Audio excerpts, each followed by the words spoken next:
मुख्यमंत्री साहेब, आणखीन तुमच्या हातातून संधी गेलेली नाही. मराठ्यांचं मन जिंकायला तुम्हाला संधी आहे. मराठ्याच्या नाराजीची लाट तुमच्या अंगावर घेऊ नका. मला आणि माझ्या समाजाला फक्त आरक्षण पाहिजे.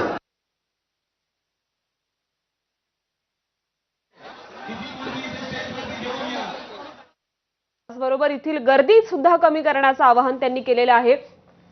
परंतु मघाशी झालेल्या पत्रकार परिषदेतील महत्त्वाची भूमिका मनोज जरांगेंनी ही मांडलेली आहे की आपण आपल्या मागणीवर ठाम आहोत आणि आपण शेवटपर्यंत मॅनेज होणार नाही. त्यामुळे सरकारने या संदर्भात आपल्याला भेटावं आणि त्याचबरोबर ओबीसी कोट्यातून आपल्याला आरक्षण द्यावं. त्याचबरोबर मराठा आणि कुणबी एकच आहेत ही मागणी सुद्धा मान्य करावी.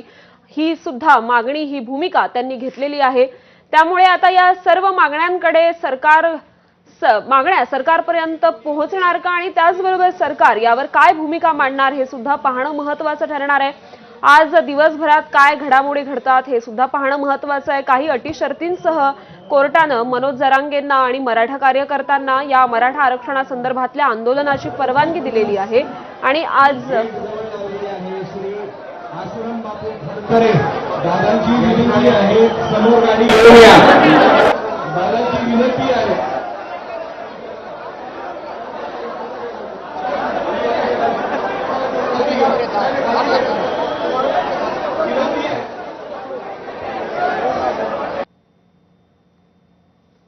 तर ही दृश्य आपण आझाद मैदानातून सध्या बघत आहोत. सध्या इथे कार्यकर्ते आता मनोज जरांगेंनी आवाहन केल्यानंतर हे मैदान खाली करण्यासाठी प्रयत्न करतायत आणि टप्प्याटप्प्याने नवीन आंदोलक सुद्धा इथे पोहोचतील अशी व्यवस्था इथे करण्यात आलेली आहे. त्यामुळे आज शांततेत हे आंदोलन होईल अशी अपेक्षा आहे. त्याचबरोबर सरकारनं आपल्याला सहकार्य केलेलं आहे, आपणही त्यांना सहकार्य करूया अशी भूमिका मनोज जरांगेंनी घेतली होती.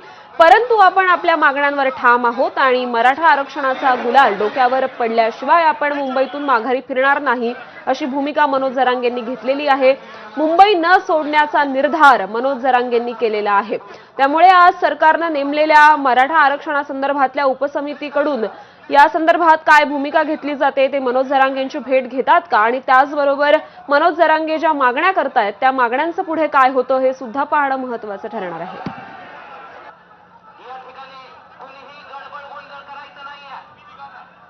तर आंदोलनासंदर्भातल्या या सर्व घडामोडींवर आपलं लक्ष असेलच. तुर्तास एक छोटासा ब्रेक. बघत रहा एबीपी माझा.